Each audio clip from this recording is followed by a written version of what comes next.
I just got done watching Mike Flanagan's brand new Netflix horror series called The Fall of the House of Usher. This is a contemporary horror series based on multiple works by Edgar Allan Poe, and like I said, this is directed and crafted by Mike Flanagan, the creative mind between The Haunting of Hill House, Bly Manor, and of course Midnight Mass, my personal favorite thing that he has ever done. That thing was a damn masterpiece for me. And I went into this series not knowing anything other than the fact that it was based off stuff from Edgar Allan Poe, that there was a short story called The Fall of the House of Usher. So I thought it was going to be based on that short story, just extended. Oh God, no, was I wrong. When it literally says that it's based off multiple works of Edgar Allan Poe, that is actually one of the most creative things about this series, is instead of trying to just craft and elevate and make one short story so much longer than it needs to be, the series actually adapts multiple different Edgar Allan Poe short stories. Whether it's a character coming in, whether it's a sequence, multiple different storylines, all of these are coming from different Edgar Allan Poe short stories and poems. And all crafted into a brilliant horror series that I think adapts the best adaptation of anything Edgar Allan Poe yet. Something that actually took my breath away because I did not expect that. I expected there to just be a couple, maybe one, adaptation of one of his short stories. And the fact that Mike Flanagan was able to create and craft a story around multiple ones and it make it feel so fluid and not confusing. But when you start going back and reading some of those other short stories and seeing how they tie in, it's very fun. It was actually one of the best things that I've ever gotten, because I've never really read a lot of Edgar Allan Poe, but I started to after I had finished the series, and specifically during I was watching this. I would notice something, I'd be like, that sounds familiar. I'd type in the name and I'd be like, oh, it's based off this, and I would read it, and it was fantastic. Because very much what the show is about, it's about Roderick Usher, the CEO of a corrupt pharmaceutical company, who must face his shady past when each of the children begin to die in mysterious and brutal fashions. And that's about all I can really say without giving anything away. The best way to experience this series is to go in not knowing a single thing. And I would highly recommend the way that I kind of read through the poems as I was going through. Take notes, like just in your head or on your phone, just like, oh, that was an interesting line. Write it down, and after you finish the series, go back and read it, because I definitely spoiled myself on a couple things, I'm not going to lie.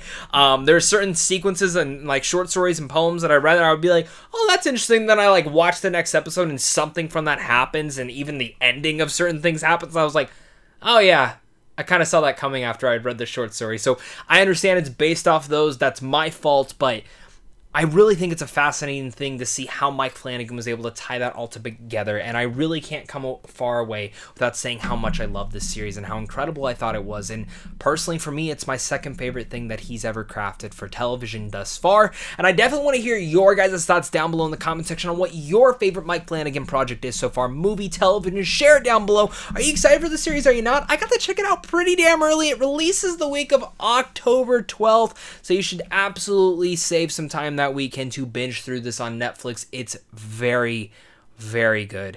And of course, with it being a horror, Mike Flanagan definitely knows how to sprinkle that drama in there, and it's fabulous. All this miniseries is going to be very hard to discuss without getting into spoilers. I just have to say that flat out, I think the best way and the most analytical way that I've kind of taken back the series is that it kind of felt like Final Destination at times, but mixed in with Edgar Allan Poe and all of his different short stories, because this series has murder, psychological, and it very much has a usage of 3 different timelines going, which I usually roll my eyes at. That can be very confusing, but it's the past, the present, and I don't want to say the future, but I want to say the deaths. The past of Roderick Usher and what got him to this point. You have him having a conversation with the detective and what's going on there. And then everything that kind of led up to that conversation with his kids and everything of that. And every episode very much starts out with one way, with establishing the family, establishing what the storyline is, and never making it feel confusing. You always understand which storyline and where they are at. And while we understand that his kids are going to die, I've mentioned that in the synopsis, it's not a spoiler, you know, right off the top, every episode deals with that. Every episode is going to show you the lead up to one of the kids' deaths. And it can be brutal, Honestly, I think these are some of the most gruesome kills that we've seen Mike Flanagan do yet when it comes down to horror. That's why I really much got that Final Destination vibe here. And they're gross, they're disgusting, but it is pretty damn awesome. Every single one of the build-up moments really took me by storm, and I just sat there just oozing, wincing, and trying not to scream as I was watching this, because there are some damn good jump scares, just like the one from Haunting of Hill House. But while you can have the murder, Mike Flanagan, what he's done so well in his career within horror is elevating everything to a certain degree, but making it very accessible, making horror dramas a realistic approach to everything, and actually being able to scare you while at the same time making you invested with the family that you were watching. And there's definitely some Succession vibes in here with specifically how the family interacts with one another, but with his 6 kids, him, his sister, and his new wife, you definitely see a lot of familiar faces that Mike Flanagan has worked with before. And I thought, just speaking on that, everyone gave such a phenomenal job in here. Like, I continue to be impressed with what performances Mike Flanagan's able to give out of everyone. And honestly, I mean, starting out, Bruce Greenwood is the main character. He plays Roderick Usher. He is absolutely phenomenal in this. I think he's superb and probably gives one of my favorite performances in anything Mike Flanagan's ever done. Willa Fitzgerald is phenomenal. Henry Thomas is always great. Mary McDonald's fantastic. Mark Hamill, God, he was such a brilliant little spot in here. I loved his character. Annabeth Gish, Katie Siegel, we always know she's great. Zach Gilford was fantastic. Samantha Salone, who I thought was a big standout of Midnight Mass, was awesome in this. Tania Miller, Ruth Codd, Raul Coley. I mean, the list goes on and on from there. I could literally sit here for hours mentioning every single person you've ever seen in something that Mike Flanagan has done that shows back up in here. But the person I actually want to talk about the most is someone who's had a long-standing career with, of course, Mike Flanagan, but very much has had a long-standing career in Hollywood with a lot of great performances. And I think this is personally my favorite one she's ever done. That is Carla Gugino. I have loved her in every single thing I've ever seen her pop up in. And this, for me, is my favorite performance I've ever seen from her. Carla is stunning. And the character that Mike Flanagan cast her in is one of the most interesting characters that we have seen yet. And the development of this entire character throughout episode 1 all the way up to the finale is just poetic and brilliant. And the way that it ties into everything that Edgar Allan Poe has crafted into one of his most popular short stories as well.